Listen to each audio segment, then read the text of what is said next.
Alright, so it's Steve from Connectedcat. Okay, today we're going to do the front seat versus the back seat. I got to do both of these on the Montu at Busch Gardens in Tampa Bay.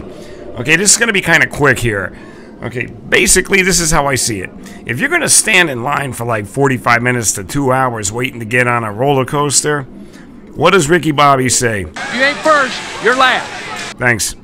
Anyway, the fact of the matter is, you're going to watch this. On the left is the front point of view, and on the back, on the right, is the, that's the back seat.